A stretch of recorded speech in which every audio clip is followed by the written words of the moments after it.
Last week on June 18th, the New York Times ran a front-page investigation by education reporter Dana Goldstein, documenting a growing market of tools designed to make AI-generated student writing undetectable.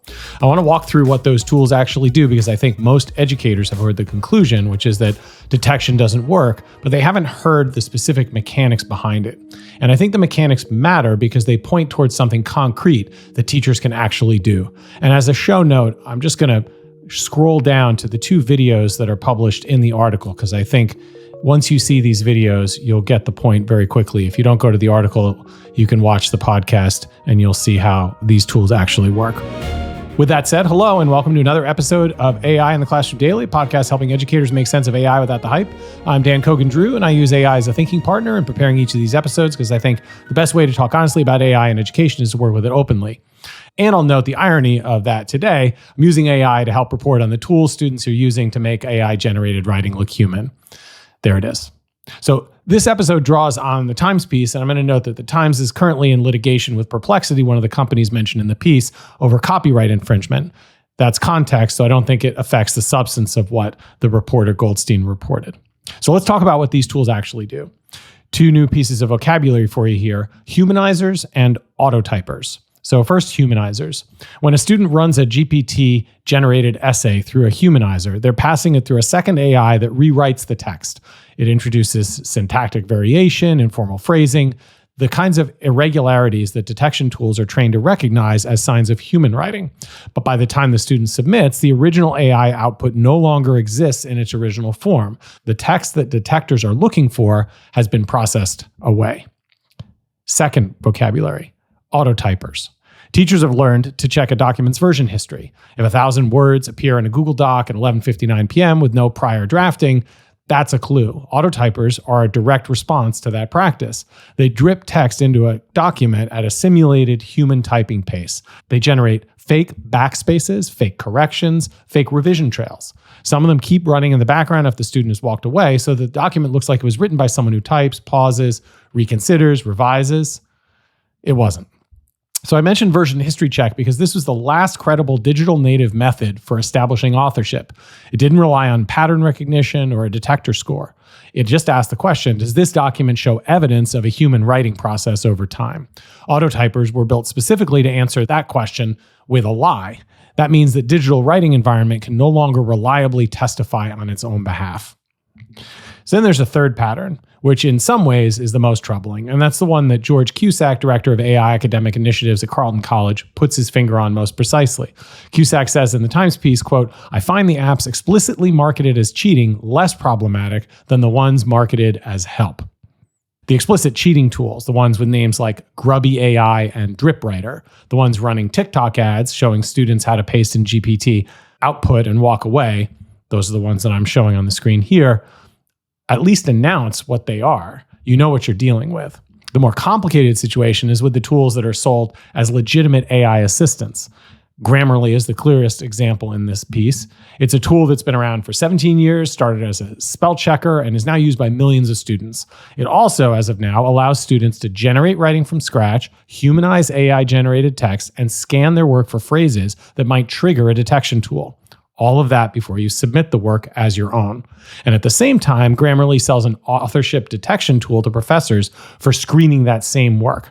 This is the same company. It's on both sides of the transaction. Now, the business incentive is to be useful to everyone, students and teachers both. And when you try to serve both, you end up in exactly this position. I'm not sure I buy the quote-unquote responsible use framing that these companies offer at face value. Is the argument essentially AI text generation tools don't submit fake papers? Students with AI text generation tools submit fake papers? GPTZero is another example from the piece. It markets itself as a detection tool and claims 99% effectiveness, but the product can also generate a full academic paper with citations from scratch. The Times also reported that GPTZero had been running a TikTok campaign featuring a persona called Studying with Jake, presented as a graduate teaching assistant explaining how professors use detection tools. The person in the videos was actually an Arizona-based marketer who'd create a fictional persona to drive views for his client. GPTZero says it has since cut ties with that marketer, but the episode illustrates something about how these tools are positioned and sold, and I would say the ethics behind this. So what does any of this mean for what teachers actually do, which is what we care about on this podcast? The Times piece quotes Jenny Maxwell, head of education at Superhuman, which makes Grammarly. She argues that withholding AI from students entirely is, in her words, quote unquote, educational malpractice, because students will be expected to use AI in the workplace. Superhuman's revenue depends on students using their product. It doesn't make Maxwell wrong, but it means that the claim deserves a fair amount of scrutiny.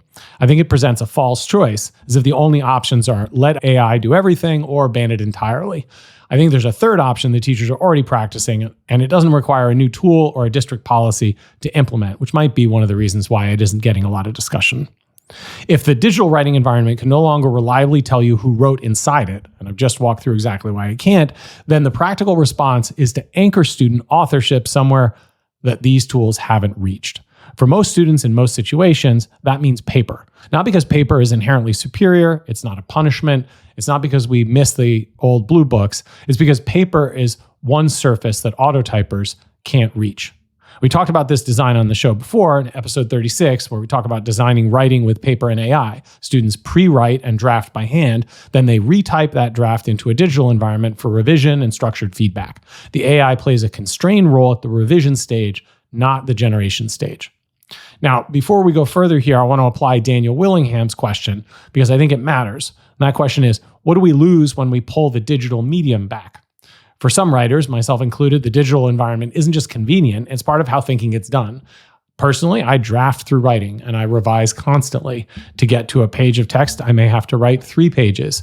Speech to text, which I'm actually using right now to work through the ideas of this episode, is a legitimate cognitive tool for me. If you take the keyboard away, you're taking away part of how I think, not just how I type.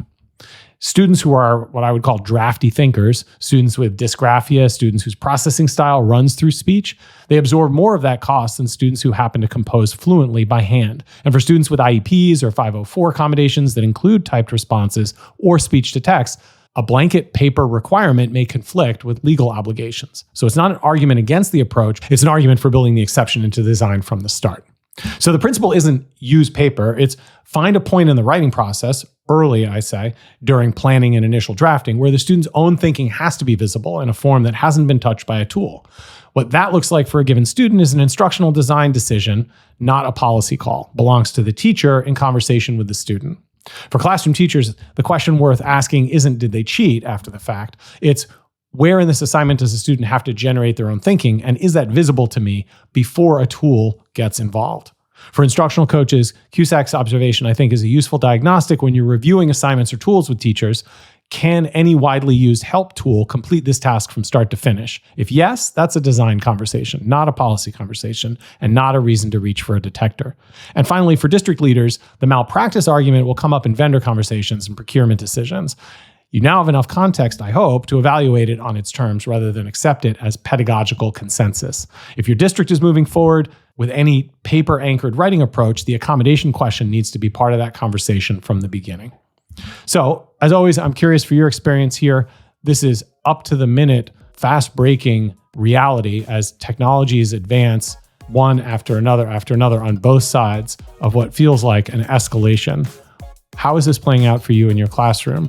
Has your use of these tools changed the way you think about them? Has what you've heard today changed the way you think about them? Thanks as always for tuning in, and we'll see you next time.